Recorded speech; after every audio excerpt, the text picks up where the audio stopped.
Hi, it's John from North Star Nursery Garden and Home, your coastal gardener. Um, I know it seems probably a little late to be talking about tomatoes, but my conversation is multifold because I have a request from you guys at the end about tomatoes. Um, so, the season has been a little weird for tomatoes. I've had a few customers kind of saying they haven't had very good success this year. And it has been really erratic weather, which does actually make it a little bit difficult for these guys to do what they're supposed to do. So it's not too late to plant them if you still wanted to plant them. Because one of the things you have to remember is for a lot of us, especially the cherry tomatoes, will continue to produce all the way through until almost November. Because it really takes a cold snap for them to actually die out. So you could be harvesting for quite a while given the opportunity.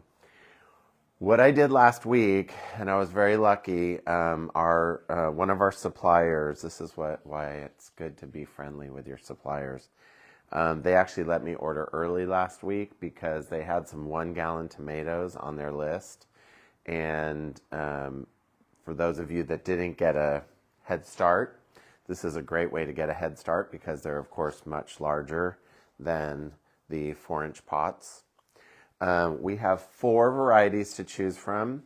This is part of the challenge. There aren't a lot of varieties available this year, and we're learning that. So this one's Sweet 100. This is a small kind of orange cherry. It has a low acidity, so a higher sugar content. This is one of my favorites. I could just sit in the garden and eat off of it all day. Another one, did I say Sun Gold? No, Sweet 100. Okay, just checking. This is Sun Gold. This is also another kind of yellow cherry, a little bit bigger than the Sweet 100. And the Sweet 100, sorry, is a little bit more on the red spectrum, not the orange. I was confusing them. This one is definitely more on the golden color. Again, low acidity. Really great producer. These two will definitely give you tomatoes until the very, very first frost. We do have the traditional Early Girl, and this is the one that has always done very, very well and continues to do very well here on the coast. It's a great producer. It can continue to produce all the way through again until the temps get really, really low. Also, we have Brandywine. For those of you looking for heirloom tomatoes, this is a great one. Heirloom tomatoes, for the most part, that are larger, really need to be kind of in a greenhouse or in a really protected location.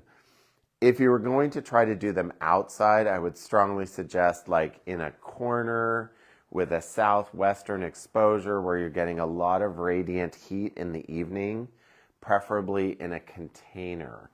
I know it's a little bit confusing to think of a container being beneficial, but one of the things that's really neat about a container is that the heat that the sun pounds on it all day gets soaked up into that container and it radiates that heat in the evening. So it actually adds another protective layer. And that's what tomatoes, especially the larger varieties, really need to produce those big tomatoes with all those flavors. So again, best in the greenhouse, but again, if you had a really nice sweet spot, this would be great. The other thing that I wanted to talk about, because I've been having a lot of customers coming in saying that they've been having problems with tomatoes. Some of it is verticillium wilt. Verticillium wilt is a disease that attacks tomatoes and potatoes. And what I think is not always known and not always done with the home gardener is that tomatoes really need to not be planted in the same spot each year. So what's a good idea to do, if you're doing them in pots, cycle that soil out into another part of the garden or use that pot for something else later and start with fresh soil. If it's a glazed container or a terracotta container, I would suggest cleaning out the pot itself with 1 part bleach to 10 parts water and get it nice and cleaned out, because the verticillium wilt will carry over, especially in a porous container. If it's a black plastic container, of course, you can just wash it out with that bleach solution and that'll be just fine. But if you're planting every year in the same location, you're just perpetuating a disease issue. There is a chemical that we sell.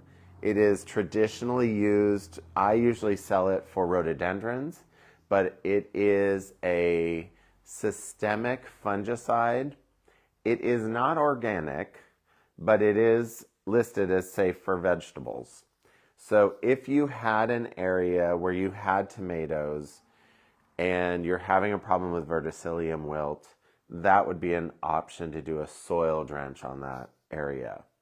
What I might suggest doing, if you wanted to kind of not do it during the growing season, is maybe when you're done this year with those tomato beds, maybe go in and do a soil drench with that product. And then leave that soil to sit for the rest of the season. And then next year you could start planting again. But again, it is listed as safe for vegetables and other edibles. The other ones we only have a few in 4-inch right now. We have black cherry in 4-inch. It's just what it says. It's a cherry tomato that's kind of dark black color. We have sun gold in 4-inch. And then we also have Super Sweet 100. One of the things I wanted to show you, and I've showed it to you before, but it's just a good reminder, that when you're planting a tomato like this, you literally want to cut off as many of the leaf segments as you want, leaving some at the top. I'm trying to make sure I get everything. And then what you do is when you plant it deep. So this whole stem goes in the soil. What happens there is everywhere where there was a leaf segment, you will actually get root development. And one of the things with tomatoes is that they have a tendency to be a little wobbly. And so what this does is it creates a secondary root structure besides what's down below. And what that does is it increases, of course, the vigor of the plant. It increases the uptake of nutrients and moisture. And so it's just an overall really good thing for these plants. So plant them deep if you haven't planted them. On the 1 gallons, I would do the same thing. Just strip everything up to about 2 or 3 leaf sets at the top and then plant it deep. And then watch out, because they will definitely grow. One of the things you want to be kind of aware of is, by nature, tomatoes will grow very vigorously leaf-wise. So you want to kind of stray away from what we would normally recommend, which would be the triple 16 Maxi, because this has it has a high nitrogen, which is going to push new growth. What you want to do is actually focus on the Maxi Bloom. And it has a 3% nitrogen as opposed to a 16% nitrogen. So a much lower concentration, and it has a higher phosphorus and higher potash, which is going to push the whole root development and flower production, which of course equates to tomatoes. The other thing, of course, when you plant it, you want to use Sure Start. If you only had Sure Start and you wanted to use that for fertilizing, you certainly could. This has a relatively low nitrogen in comparison to the phosphorus, and so this would be another option also. The other one, that if you wanted to buy a granular specifically for that, this is the Rose and Flower Food. It would also work. It has a lower nitrogen compared to the phosphorus. We're just trying to go for that lower nitrogen because these guys are going to grow like crazy given the opportunity. Now here's where I'm asking a favor of you guys. It might take some responding to this video. I am struggling with the availability we had this year in tomatoes. it was very limited. It was very disappointing from my perspective as a buyer trying to find things for you guys. So what I'm trying to do is create a list of tomato varieties that you guys want. I kind of know the basics, but I'd really like to hear what you want, because what we are going to try to do, and please pray for me in this endeavor, we are going to try to grow our tomatoes next year. So we are going to start that little venture probably in January or February. So we are currently getting the greenhouses set up with heat mats. It's a bit of an investment, but it'll be worth it if it works. Seeding things can be kind of tricky sometimes, so we're hoping to get kind of everything dialed in before we go through this venture. But what I want to hear from you is, what tomatoes do you want? What do you want to see us grow? And actually, besides tomatoes, what other vegetables do you want to see us grow? Because what I'm seeing happening with our vendors is that they're kind of streamlining their product line, and that doesn't work very well for us because we want some fun stuff. So we're going to start trying to grow more and more of our fun stuff. We did a lot of squash and pumpkins and cucumbers this year, and we had a really good success with that. But I sure would love to hear what you guys would like, because we're here for you. So hopefully we can grow what you're looking for and get you those special varieties if seeds are available.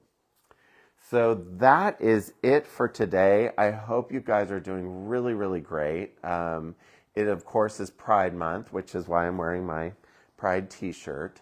So I hope you are all having a lovely day, and we look forward to seeing you at the nursery.